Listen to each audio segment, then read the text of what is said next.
Hey everybody, welcome to the Sharp Tongue Podcast. I'm your girl Jessimae Peluso. Another week, another pod. Hope you're living your life to the fullest, or to at least the rim. Just the tip top. You know, and hey, even if you have those days where you're living below your emotional means, that's okay too. That's okay too. Just don't go blaming the world for your problems. What side of the bed did I wake up on today? The floor. I woke up on the floor and I have a new perspective. I'm trying to burn away the bitch. And I have to go to the gym. That's going to be first and foremost. But before that, I want to welcome you guys to the podcast. Thank you so much to all my fans who constantly come back week after week to listen to the Sharp Tongue.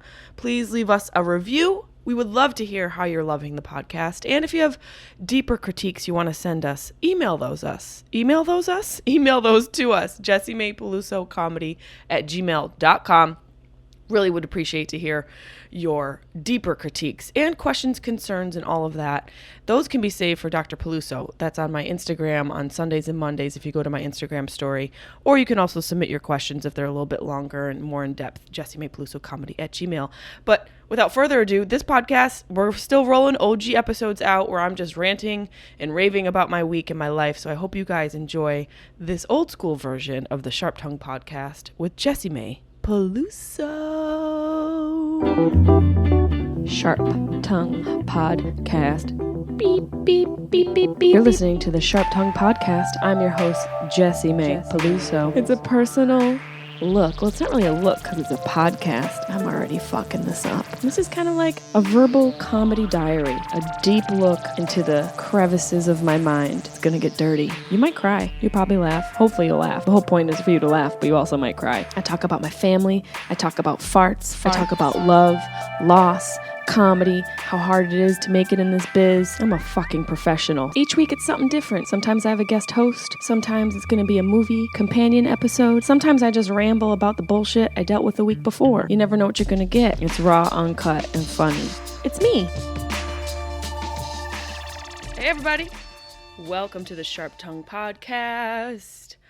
I'm coming to you live on location from a secret location.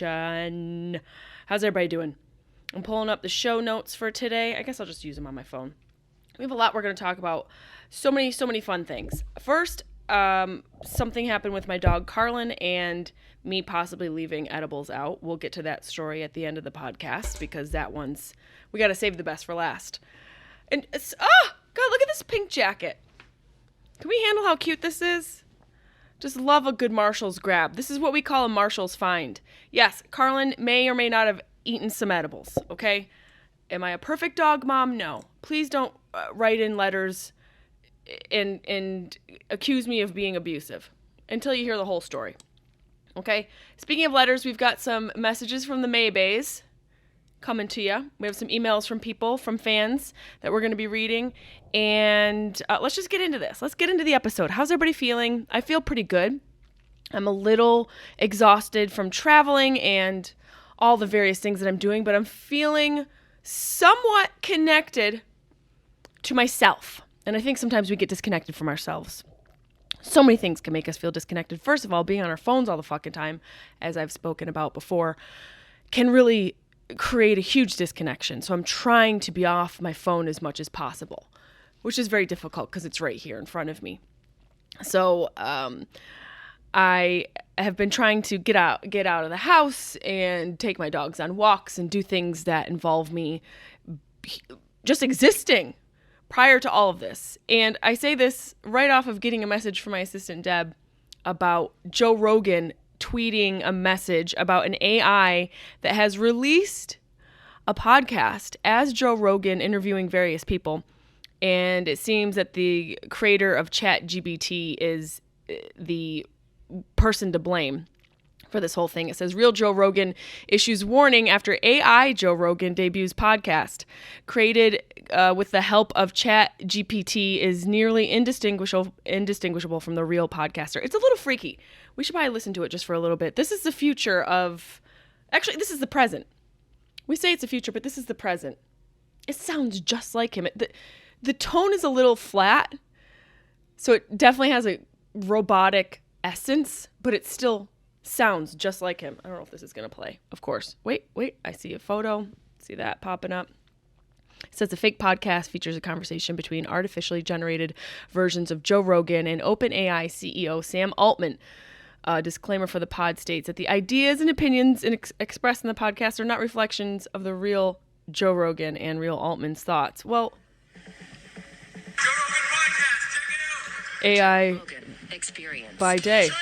Joe Rogan podcast. So it's got the intro. We probably can't play all that. We'll probably get tinged. Very first episode of the Joe Rogan AI experience. I'm your host, Joe Rogan, or at least that's what this AI model thinks I sound like. Let me tell you, folks, this is some next level stuff. Oh, this is him talking about it. Okay, wait, that's actually. I'm like, this sounds like a robot. It was Joe. Where is it? Here's the fake one right here. My bad, guys. My God, this really sounds flat, and it's just Joe. This is the one I was referring to. I pressed the wrong link. It was entirely generated with AI. Viewers' discretion advised. I'm sure you've heard about the lost civilization of Atlantis. Some folks think that an ancient advanced society might have existed and disappeared at the end of the last ice age. What do you think about that? Well, Joe, I've heard a lot of different theories about that over the years, and then let me tell you, it's a really big deal. I mean, this is crazy. You see how it kind of goes on? It's a little flat for human beings. It's missing a soul. So it made me a little freaked out because I'm listening to it. Deb sent it to me, and I'm getting ready for this podcast, and I just thought, what's the big deal? But then I thought, well, this is a really big deal. Like, politically, this could be a big deal, and also just further fueling these echo chambers we all exist in, you know? But I sure would love to have, like, maybe an AI argument with a sister, like record. It would be cool to do, like, real-time AI arguments with people just on the phone and finally say what you really mean. Not like, I shouldn't say my sister and I really don't argue, but just people in general. It would be fun to have an AI argument in real time. That's where the technology would interest me. But speaking of Deb, Deb and I went out to dinner, a little assistant appreciation, because Deb's been killing it and doing amazing things for the podcast and also helping me with the Deuce podcast with Mike Tully. And we went out to Scopa, which is an Italian restaurant in LA. And I will say, people say this often about places where they live. It's hard to find a certain type of cuisine. It's kind of hard to find good Italian in Los Angeles. And Scopa is just one of my favorite restaurants. If you have a chance to go, it's on the west side. It's super delicious. But Deb was laughing at me, and I don't know why we got started on this conversation. I said that my mom used to make a nice macaroni salad. And it was the way I said it that just made us both laugh so hard. I was like, my mom used to make a nice macaroni salad. Like, macaroni salad's fine cuisine. It's elbow pasta, mayonnaise, paprika, and peas. Like, peas. And my sister was such a diva. She used to hand pick the peas out of the macaroni salad, which, by the way, also had tuna in it. This was basically a casserole that my mom made sound real fancy. Anytime we do a party, Nancy'd be like, I'll bring over my macaroni salad. I'd be, Nancy's bringing over the macaroni salad. Nancy's bringing over the macaroni salad. It was a star in of itself in the family. People, I think, in my family would just have parties just so my mom would bring over her macaroni salad. Elbow pasta, mayonnaise, tuna fish, and peas. If that doesn't sound like a poor person's cornucopia of a starvation solution, I don't know what does. It is just everything that was left in the fridge in a bowl. And somehow Nancy referred to it as cuisine. And my sister would pick out the peas one by one and, like, put it in this passive-aggressive pea pile on her plate. This is upstate cuisine, a macaroni salad, not a lick of lettuce, not a shred of lettuce, not even a hint of lettuce. Peas, but those suckers weren't even alive for so long. Those peas have been dead for so long because it came from a frozen package. And let me tell you, my friends used to request this. My friend Tia would come over and she'd request Nancy to make the macaroni salad. I remember this one specific time, Tia and I, we got drunk at the house because that's where Nancy would say was not okay to drink, but we would pretend that it was okay after Nancy went to bed, and we'd get into Nancy's liquor cabinet and bust out the bottles of brandy. God, I have a headache just thinking about it. We bust out those bottles of brandy, drink them all, and fill them with water because that's the color brandy is. And then this one particular night, Tia and I, tying one on, drank all of Nancy's liquor cabinet, and then we decided to go for a walk around the neighborhood at night. This was probably 11 o'clock at night during the summertime. And we proceeded to be a little bit rebellious. We started to steal things, allegedly. Lawn furniture, that little lady that bends over, you know that little lady? Anybody remember that? The garden lady who bent over and she had like the polka dot underwear. We got a couple of those. We took house addresses. This isn't nice, okay? We were the youth, and the youth, as we know, are assholes. And I was no stranger to being an asshole in my youth. And this was like the craziest thing I had ever really done. And we took pinwheels. We had an American flag. We were a theft parade walking down the street at midnight in upstate New York. And then we shoved all this stuff that we took from our neighbors under the cubbyhole underneath the porch of my house.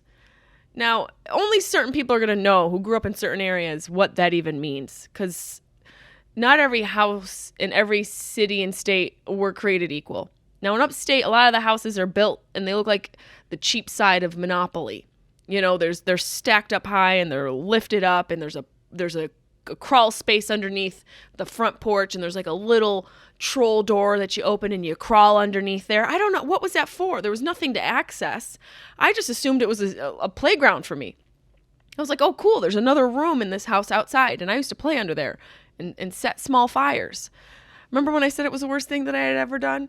And Tia and I came and we shoved all the stuff that we took from the neighborhood under there. Went to bed.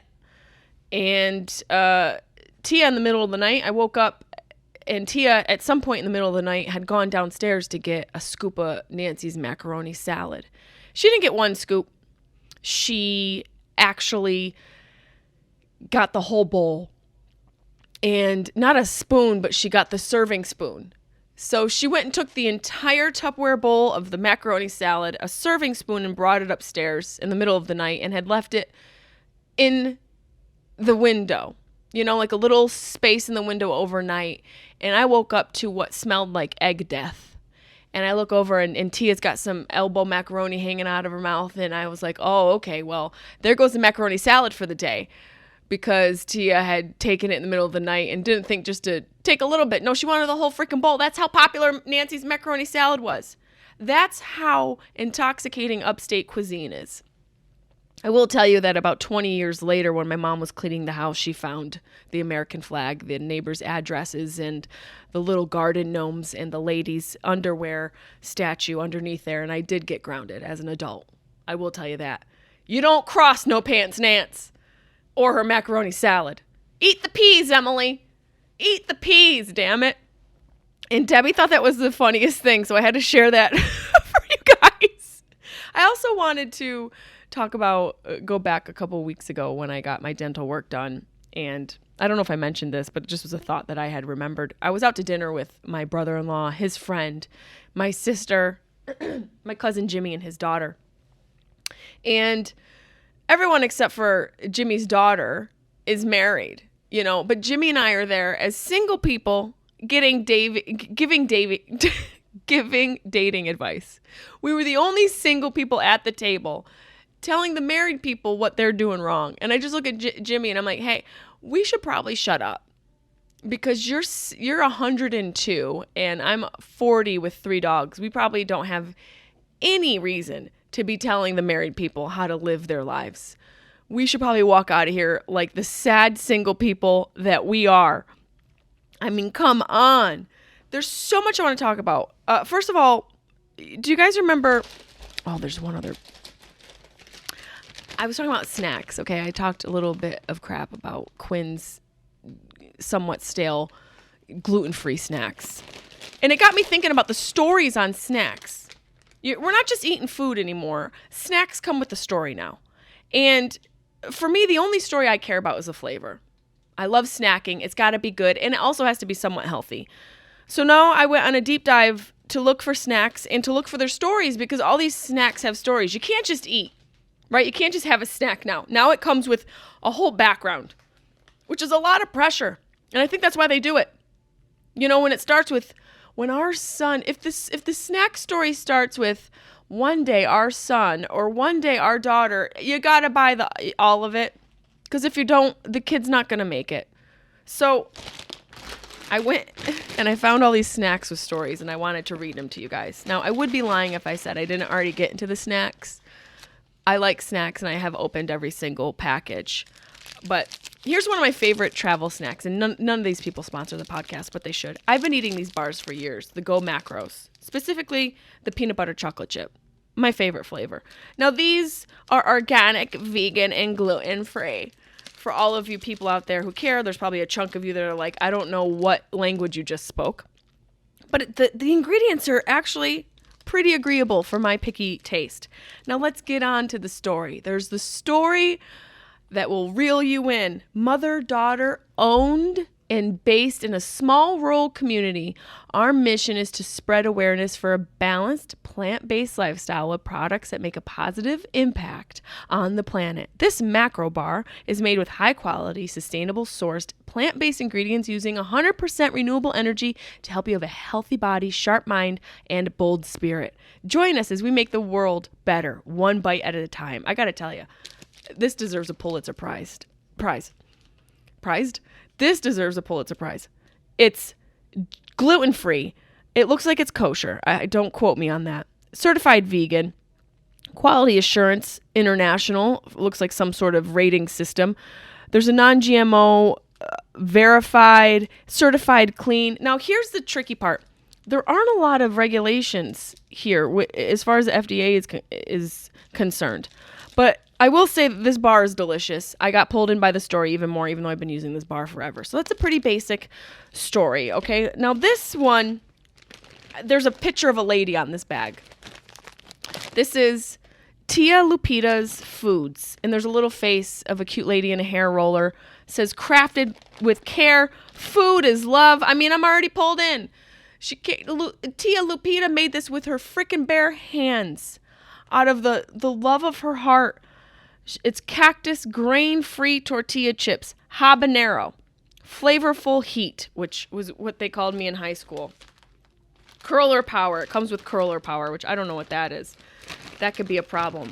Where is this processed? What kind of plant is this processed in? Because I'm glad that her hair is tucked in. There's not going to be any hair in the habanero tortilla chips here. Grain-free. Okay, let's read this story. It says, that's right, amigos, a cactus chip, which feels like I shouldn't be putting that in my mouth. Oh, this is Spanish. No, this is just a word that is difficult to read. Nopales cactus is a secret ingredient in our tasty tortilla chips, also made with cassava root flour and chia seeds. Did we mention our cactus chips are grain-free? A good source of fiber will make you forget about all those other tortilla chips. Now you know. A little cocky. I gotta say, coming off a little confident. And there's a picture of Tia Lupita, who's adorable. Can we see her? I'll have Deb pop it in. Deb, I'll send you a photo of this so we can get her in. She looks a little day drunk, and I appreciate that because maybe that's how the food is made with love. She just is cooking and having a couple sips of wine. Everybody knows that's how you cook. Here we go. Tia Lupita's foods are inspired Mexican recipes from Hector's mom in her family kitchen and curler. So this curler must be a part of the process. Flavorful sauces and snacks, healthy, sustainable ingredients. Food truly is love with every taste of Tia Lupita's. Now, I have never had this. I have to say that the smell is interesting. It's not... I don't know what I'm smelling. Maybe cactus has an interesting smell, and I'm not here to ruin anyone's product or business. I'm only here to be real and to give you how I feel, and it's just my opinion, okay? The opinions aren't facts. Even though... Oh, wow. I'm scared to try it. Because smell, to me, indicates flavor, and we're just going to throw this down the hatch and see what happens. Oh, nope. I'm sorry, Tia Lupita. Nope. No. This must be bad. Oh, there's a sticker here. Consuming this product... What does this say? Consuming this product can expose you to chemicals, including lead, which is known to the state of California to cause birth defects. Why the fuck am I eating? How? Why is there lead in this? I'm so confused. Is that why it smells so bad? I feel like that sticker should be bigger than everything else on the bag. How is this small sticker with literally the teeniest teeniest of font, the one that should be the biggest. It may expose you to chemicals, including lead. How is this possible? See, this is the problem. We have to read the fine print. And I'm sorry, but when the fine print is something that is that detrimental, it should be a little bit larger. Okay, Tia Lupita, maybe you guys don't know this is happening, but there's lead in your chips. I thought we got rid of lead in all the chips. Apparently not. Sorry, that one's a loser. Here's one of my favorite products, Siete chips.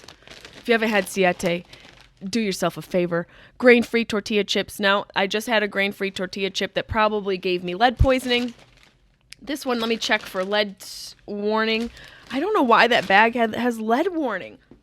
That really makes me nervous. I've been snacking at, well, actually, no, I haven't had this bag yet. Somebody else opened it and said the same thing about the flavor, but missed that there's lead poisoning. I don't understand how that can even happen. I'm going to have to write a fucking letter.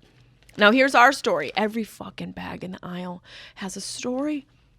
It's like everything has to come with a sob story, but Siete is just one of my favorite snacks, and the ingredients are amazing. This doesn't seem to have any lead poisoning. The fuck? What is happening between the AI robots and the lead poisoning and the chips? I don't want to wake up. I just want to nap and lay with my dogs and do nothing. Because it seems like it's very dangerous to be out in the world right now. Enjoy with family, friends, and neighbors because together is better. I love that they're trying to get you to hook up with your neighbors. You guys are scandalous. It says, embarrassing family photo, the Garza Siete, circa 1990. It's so cute. I'm going to have a chip because I do love these chips. I've had them before. These are the nacho, dairy-free Siete chips.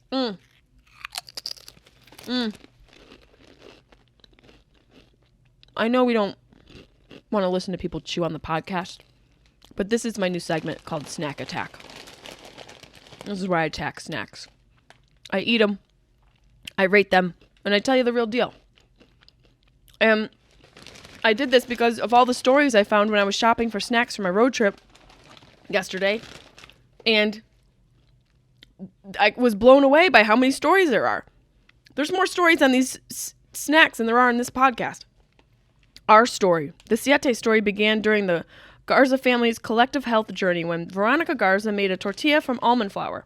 Her grandma Campos said it tasted even better than my homemade tortillas, and it ensured the family of 7, Siete, could still enjoy heritage-inspired meals without the sacrificing flavor or texture.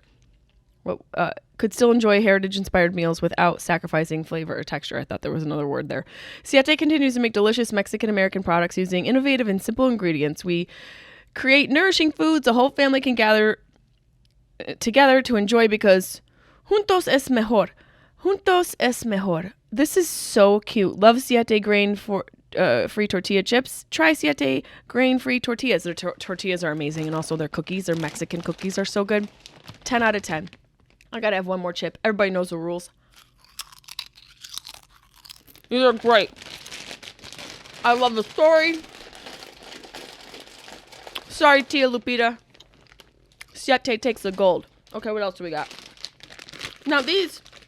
I really just want to do a podcast so I could eat snacks. These are organics. No, this isn't really a story because organics I feel like is owned by one of the grocery stores. This product, this brand. These are organic pretzel rods, which it's like, stop. Are you flirting? Organic from the source. So it's not a story, but this is what started me along this snack attack segment journey where I wanted to buy some snacks for my trip and realize that I was reading books over and over. This says organic from the source. Doesn't it feel good to know where your food comes from? Like you guys are really going to tell us the truth. Just a few moments ago, I was eating lead chips. How is that even making it to the shelf? At O Organics, we carefully select producers who meet organic farming standards and share our commitment to organic agriculture. That's our promise. I don't believe it. I will say these pretzel rods are delicious, but I don't believe it. I don't believe what anyone says anymore. Starting to lose faith in humanity. Starting to lose faith in humanity and my snacks. What's poisoning me more, the AIs or the lead in Tia Lupita's chips? I'm pissed. Read the fine print, folks. There could be lead in your damn snacks. What is going on? A lot bothered me this week. I forgot. Did I mention to you guys about the Delta lounge music? Well, it's not the lounge music. It was the music when you are going to get on the plane. Let me see if I played it at all. Hold on. Let me see if I can find it. Oh, this is a guy talking behind me so loudly. Let's see. What are these? Who am I recording? Oh, that must have just been recording on its own. Oh, I know what this is. This is another thing that bothered me this week. I'll get to the Delta loading music. So basically I was on a plane, and I think this is a new thing that's going on. The music when you're on the plane and everyone's boarding is so weird, and it's very heartbreaking. The music's so depressing. I really wish I could find it. I might need to cue that up for next week. Let me see. I know it was a short amount of time that I played it. Is this not it? What is this? Oh, this was the guy in line who drove me nuts. We're going to delete him. We don't need to hear him anymore. He's off. He's off the island. I don't know if I even saved that recording. I might have accidentally deleted it. But there was another situation where something bothered me this week when I was on a hike. And I don't know what it is about people. I think they're just assholes. And people are just so annoying. But when I'm on a hike, two things I don't want to hear are loud ass people being overtly loud. And this is coming from me, who's made a career out of being loud. I know it sounds kind of contradictory and probably a little hypocritical for me to be like, hey, can you quiet down? Well, I try to enjoy my downtime in between me living and pursuing a career of loudness. Could you please keep it quiet during my downtime? I realize it's a little bit of a problem and a double standard, but follow me along. Follow along with me on this. I don't think I should have to be succumbed to your loudness or your music on a hike. Look, Mr. Worldwide is fine, okay? Pitbull's not my first choice, but hey, to each his own. Where I definitely don't want to hear Pitbull is out in nature when I'm looking at sequoias. I'm over here just enjoying the shade of a weeping willow, and I got to hear Mr. Worldwide in the background. You're ruining my hike, okay? I'm not saying he shouldn't have a chance to be an artist. I don't want to hear him. You know what? Don't want to hear J-Lo either. I don't even want to hear the freaking Beatles. I don't want to hear any music on a hike. I don't want to hear your mouth. I want to hear birds chirping. I want to hear the blades of grass brushing up against one another.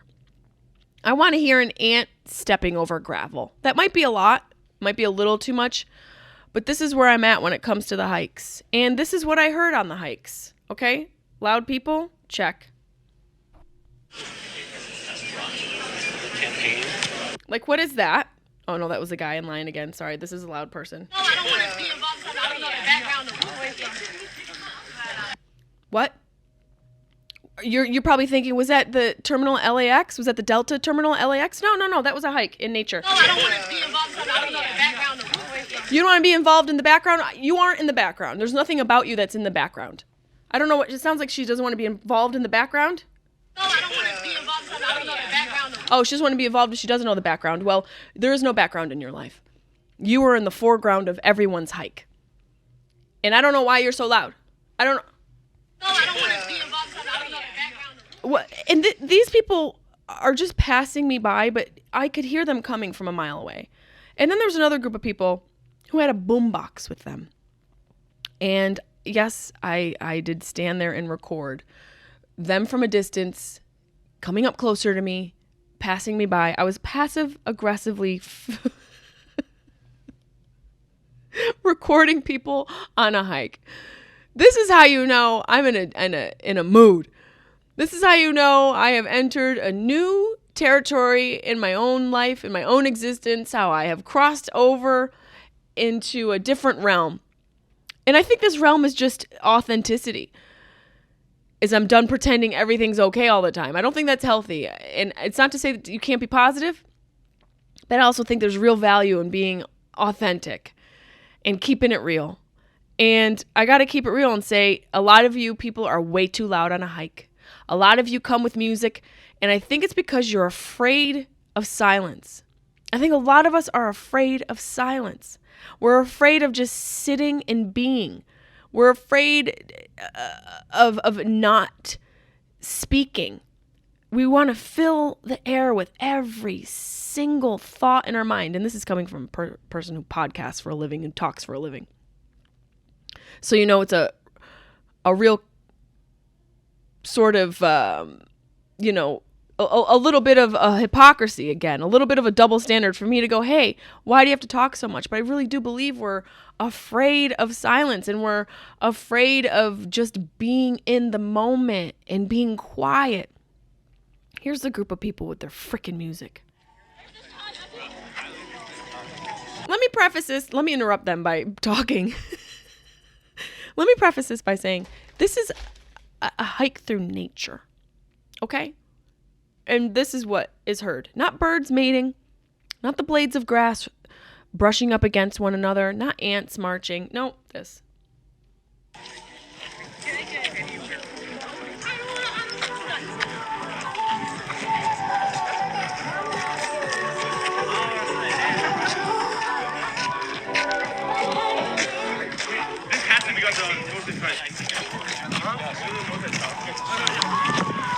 What? Am I in Tiesto's studio? Why is there so much music? Also, what's all the crinkling? Probably brought some snacks with them because it's a legitimate hike. But can you guys commiserate with me a little bit here? Singing along. There's karaoke. Full volume. Oh, God. No. Set it on fire.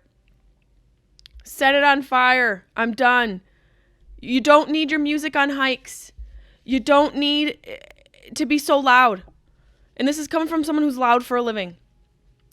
Just be. Why are we all so afraid to just be? Why are we afraid to be in silence? And I honestly think we haven't learned how to be humble. We haven't learned to listen. And that's the thing. When I go out in nature, when I go out on a hike, if I'm with somebody, I know there's going to be some conversation. But I'll only go with people I know, respect, and understand the value of also just being in someone's presence. It takes a real comfortability to be with someone and be quiet with them and be silent with them. That's real intimacy. When you're able to be comfortably silent with another human being. And I think that's something that we struggle with, finding comfort in silence. And I am a type of person whose career is completely out in the open, and I thrive in silence. I actually prefer to be silent, and I prefer to be introverted sometimes and to reminisce and think and process. That's how I am in my downtime. And so when I go on a hike with somebody, it's got to be someone who understands that and understands the value of silence. And I think we've forgotten about the value of silence. I've toyed with the idea of going on one of these silent retreats. And, Leo Flowers, one of my friends and ex-roommate, did that for like a week. And I don't know if I could do it. Even me, I'm like, guys, we have to be comfortable with silence. But even me, I'd be like, so guys, what's going on? I probably would be kicked out. I probably would be kicked out of the silent treatment process because I wouldn't, well, it's not the silent treatment, but it's a silent getaway because I think it'd be very difficult to not talk. Now I'm realizing people why they feel the need to talk on hikes, because it's very hard to not fill the air with so much non-sensory and nonsensical things. But there is such a value to sitting back and listening. And that's what you kind of learn when you practice being silent and when you practice holding your tongue. And I have been practicing doing that lately. I've been practicing taking a breath and not speaking every time I think, and actively listening to people when they talk. And this is something for people with ADD that's very difficult, and it's been a process for me to learn and to become disciplined and become an active listener. And And I think that's probably why I also enjoy silence so much, because the way my brain is, it's constantly going, and I do have anxieties, and I do overthink, and I do have a nervous ability, and I kind of lean towards that like anxious side, that the anxious spectrum of the mind. And I'm very aware of all of that. And I'm also very fortunate that I have access to amazing doctors and professionals that can help me along the path of learning how to combat symptoms of ADD without medication. And so it's a little bit longer of a process, but I'm the type of person, when I learn something, I learn it and it stays. And so I guess maybe that's why I was so triggered by these people on this walk, besides me coming out of Cuntopia 2020 through whatever year we're in, because I do believe Cuntopia started really after my mother died, and my mood change and shifting and dealing with grief and all of that. It's a form of that. But I also think I was triggered because I am more aware of silence and more aware of the value. And so when my silence is infringed upon by other people's noise pollution, I get pissed. And I've stopped being, not that I've stopped being nice, because I do think nice and being nice to people is a valuable tool, and also a very powerful mechanism in conversation and communication. And I learned that from both of my parents. But there's also a boundary for yourself in your own space and holding your own space. And that's where I've been much more honest. And I think maybe calling it Cuntopia is also a version of explaining what I'm going through, but I'm being more honest and being more authentic and not so much of a people pleaser. And that's sort of the evolution I'm in, is coming out of that people pleasing stage of my life and into becoming, I guess, a bitch.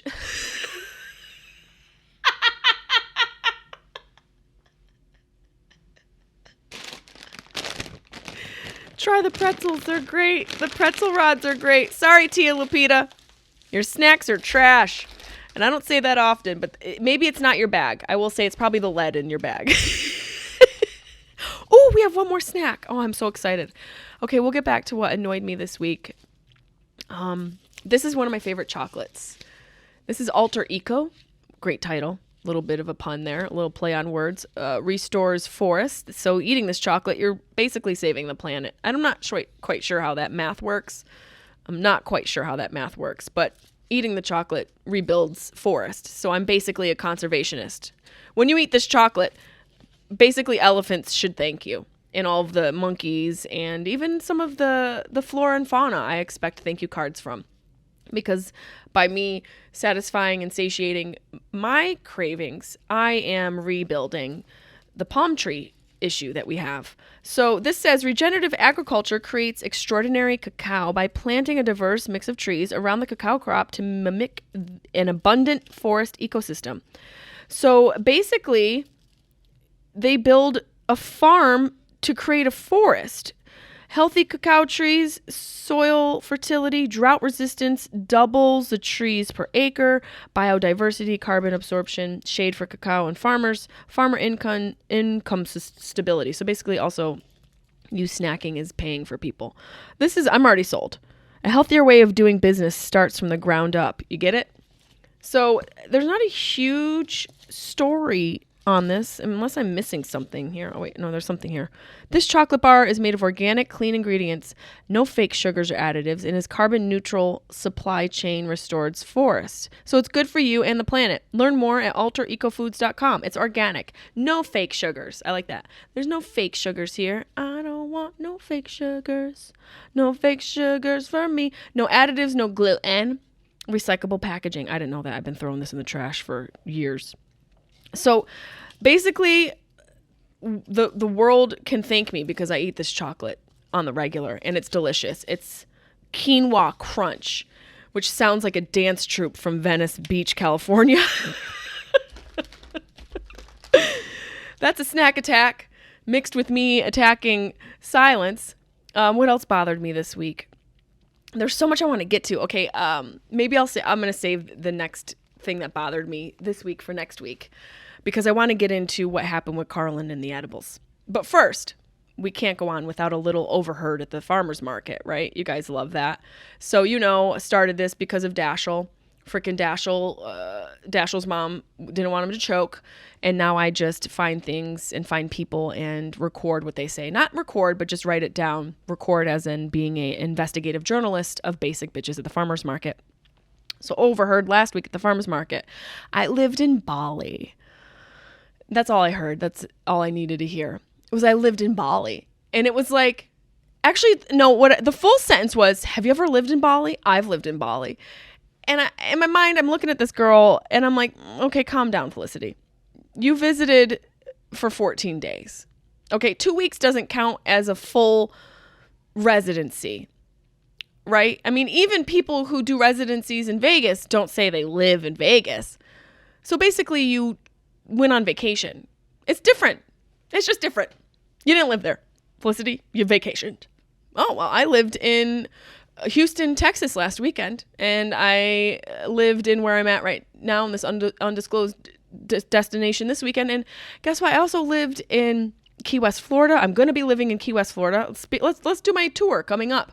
I'm going to be living in Key West, Florida. I'm going to be living in Everett, Washington, as well as Edmonton, Canada. That's right. I'm an international squatter, apparently, as well as Chicago, Philadelphia. I'm going to be living in all these places and more. Check the dates at jessimae.com/tour if you want to see me live and tell you where I lived. Have you ever lived in Bali? I lived in Bali. And you don't even wait for the person to respond. Have you ever lived in Bali? Those girls from the farmer's market last week. It's actually gorgeous. All the girls in LA speak the same, and they all sound like a creepy door that's forever opening. It's just, it's like, is the door ever going to open? How about we shut the door? Shut the door. Are you serious? It's so annoying. I don't even want to do it anymore. I lived in Bali. Yeah, sure you did. Sure you did. I doubt it. Dubious. You went there for 4 weeks. Actually, I would consider 4 weeks a slight residency. You know, I tell people I lived in the Middle East and I was there for 10 days. So you know what? To each their own. I don't tell people that. I toured there for the USO and it was life-changing and I had a great time, and you can listen to it on this podcast. I think there's a USO recap, and Deb and I were reminded of the story when I packed myself in a suitcase because I was on too many drugs. We're making a video for that. Debbie and I have stepped up our clip game. Debbie's doing amazing, so we keep thinking of new clips. If you guys have ideas for clips or stories that you know from this podcast that you would like to see and challenge Deb to turn into a clip, email us, jessimaepelusocomedy@gmail.com. We'd love to hear your suggestions and give us some inspiration for clip stuff because we're having so much fun. And the story about me zipping myself up in Afghanistan is hilarious, so that will be coming out on my socials soon. But speaking of drugs, let's talk about my dog on drugs. Okay, I have 3 dogs. They're all elderly. It's heartbreaking to deal with, and it's also a handful to deal with. I've been very busy lately and running all over city, recording podcasts and also writing sessions and working on various projects besides stand-up to further my career in different directions. And the result of that is I'm in and out of my place a lot more. My dogs are having to be watched and I have people come over. And so there's always a little bit of commotion and it's a lot to manage. So cut to me working the other night, and Carlin's also this dog who's very agile. He plays dumb. Dogs are very smart. They play you like a fiddle. And Carlin's no different. When I was living with Leo Flowers and I would leave, Leo would say, you know, the second you leave, your dog climbs up on the counters with the agility of like that Asian guy from Ocean's 11 who climbed inside of the box. You know, the contortionist. Do you remember that like Asian contortionist? The little teeny fella who folded his body up. That's basically what Carlin was doing, climbing up on the counters, gingerly opening avocado with the precision of a culinary chef who just graduated Gordon Ramsay's Hell's Kitchen culinary school in London. Carlin would peel an avocado with his stupid teeth and leave the pit. I'd come home and there'd be avocado skin in pits all over the freaking carpet. Not a sign of the avocado. This dog would lick the inside of the skin. You wouldn't even see. You weren't even sure if it was an avocado. You're like, I think an alien spawned in my living room. And I know everyone's like, avocado's poison for dogs. You don't know Carlin. This dog's a different dog. This dog's a different dog. It's just different. He eats everything. He's eaten loaves of bread, entire loaves of bread. Okay, with the little plastic thing as well. Oh, you're a terrible mom. It took a while for me to realize I wasn't being robbed by someone who was just hungry. It was my dog.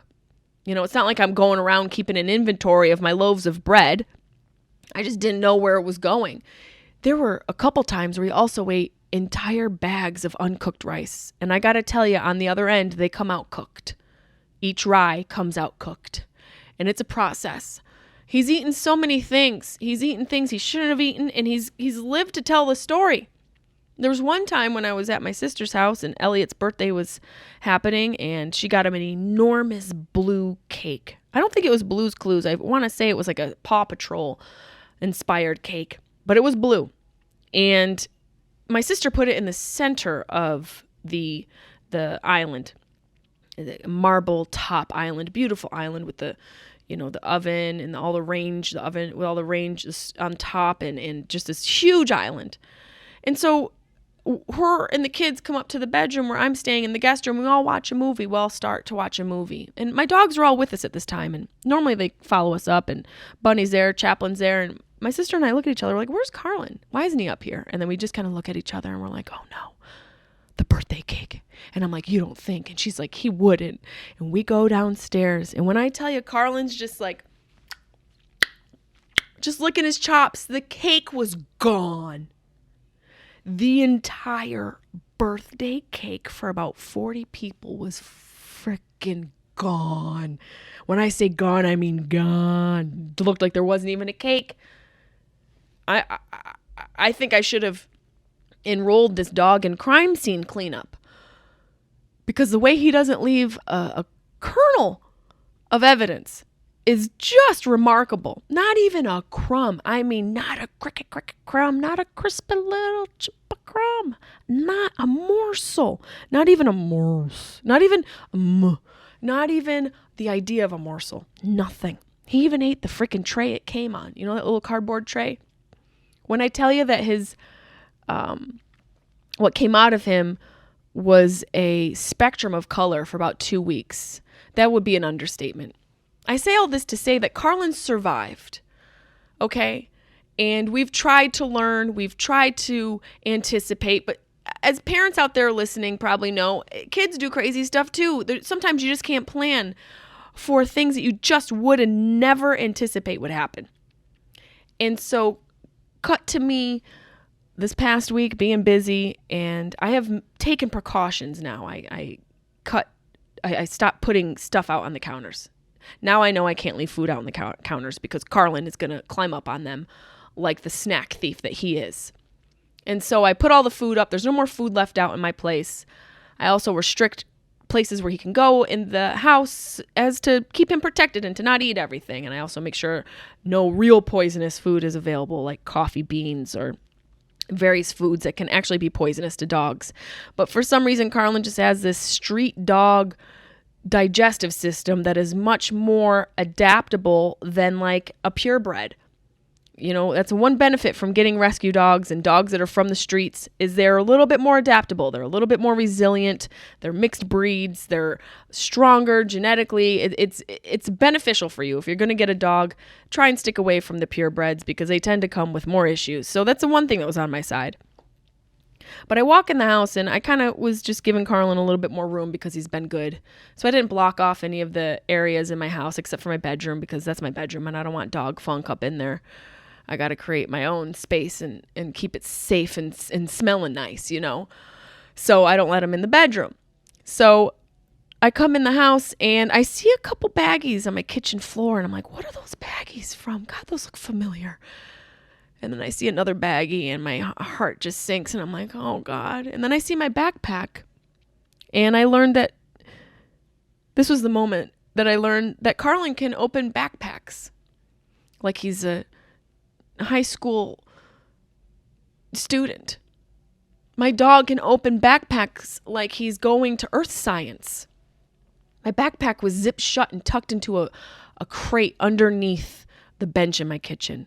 Carlin pulled the backpack out and unzipped it And I wish I had my camera on in the kitchen to catch this snack thief. Then he took out my bags of edibles and ate them all.